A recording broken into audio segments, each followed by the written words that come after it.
ધર્મ, જ્ઞાન અને સંસ્કારનું બીજ વાવનાર ગુરુ હર્ષદભાઈ જોશી છેલ્લા 51 વર્ષથી બ્રાહ્મણોના દીકરાઓને નિઃશુલ્ક વિધા અભ્યાસ કરાવી રહ્યા છે. પોતાના ઘરમાંથી શિક્ષણની શરૂઆત કરનાર ગુરુજી આજે કામનાથ મહાદેવ મંદિરમાં વેદોનું નિઃશુલ્ક જ્ઞાન આપી રહ્યા છે. 8 વર્ષથી લઈને 80 વર્ષના વિદ્યાર્થીઓ સુધી ગુરુજીના શિષ્ય બનીને ઉચ્ચારણથી લઈને ધર્મ ગ્રંથોનું ઘેરું જ્ઞાન મેળવી રહ્યા છે. ગુરુ હર્ષદભાઈ જોશી કે જેઓ બ્રાહ્મણના દીકરાઓને નિઃશુલ્ક વિદ્યા અભ્યાસ કરાવી રહ્યા છે, તેઓ પોતાના ઘરે 25 વર્ષ સુધી બધાને શિક્ષા આપી અને આજે કામનાથ મહાદેવ મંદિરમાં તેઓ 26 વર્ષથી શિક્ષા આપી રહ્યા છે. ત્યારે જુઓ મારો ખાસ અહેવાલ. હર્ષદભાઈ જીવરામભાઈ જોશી, અને અત્યારે હું આ બ્રાહ્મણોના દીકરાઓને નિઃશુલ્ક વિદ્યાભ્યાસ કરાવું છું. વિદ્યાભ્યાસ મારી ઘરે મેં 25 વર્ષ બધાને ભણાવ્યા.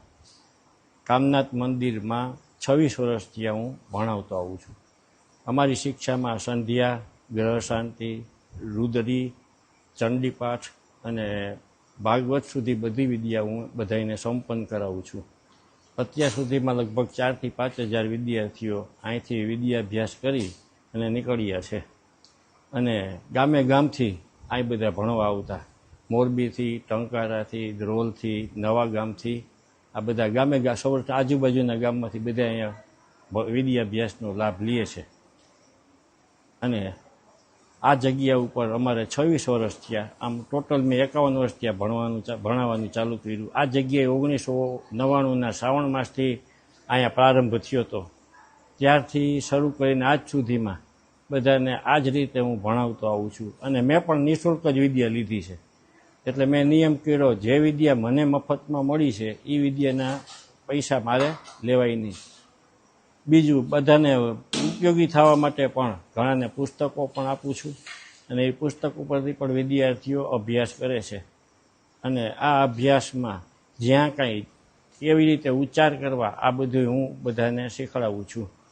અને નાનામાં નાનો વિદ્યાર્થી પણ લગભગ 8 વર્ષથી માંડી અને 80 વર્ષ સુધીના વિદ્યાર્થીઓ આ જગ્યાએ આ અભ્યાસનો લાભ લે છે. અત્યારે રેગ્યુલર 40 વિદ્યાર્થીઓ તો આવે જ છે, પણ 60 વિદ્યાર્થીની સંખ્યા છે. પણ કામકાજના હિસાબે બધા ગેરહાજર રહેતા હોય, અને જ્યારે કમૂળતા કે એવું આવે ને ત્યારે 60 વિદ્યાર્થીઓ અહીંયા આવતા હોય છે. હા, આ વિદ્યાનું મહત્વ એટલું બધું છે. જોકે સરકાર હવે કોઈને સવર્ણોને નોકરી આપતી નથી, એટલે આમાં કોઈ રાજકીય પ્રશ્ન નથી. પણ બ્રાહ્મણો નોકરી નહીં મળવાના કારણે બધા અહીંયા જોડાય છે. અને એનો એમ છે, અને આ શીખવાડવામાં એટલા માટે શીખવાડવામાં આવે છે કે બધા સારા ઉચ્ચાર કરી શકે, સારું કર્મ કરી શકે, એ કર્મમાં ક્યાંય દોષ ન આવે એવું કર્મ કરી શકે, અને યજમાનોનું પણ એનાથી કલ્યાણ થાય એવા ઉદ્દેશથી આ પાઠશાળા શરૂ કરી છે.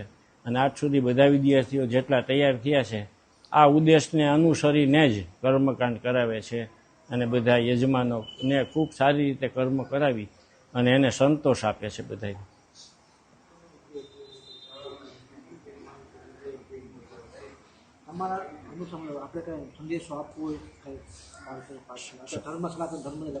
સંદેશો એ જ છે કે બ્રાહ્મણના દીકરાઓએ ભલે એને કર્મકાંડ ન કરવું હોય, પણ એને સંધ્યા શીખવી જોઈએ, અને વેદનો અભ્યાસ પણ એના જીવનમાં હોવો જોઈએ.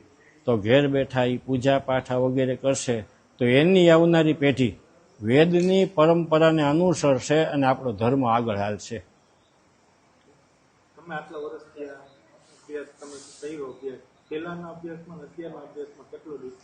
પહેલાના અભ્યાસમાં આ વેદ અને પુરાણ તો એવા છે, એમાં અભ્યાસમાં કોઈ ફેર હોતો નથી.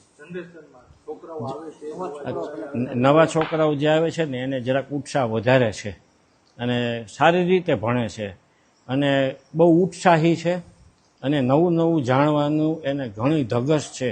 એટલા માટે તો આટલી સંખ્યામાં વિદ્યાર્થીઓ આવે છે.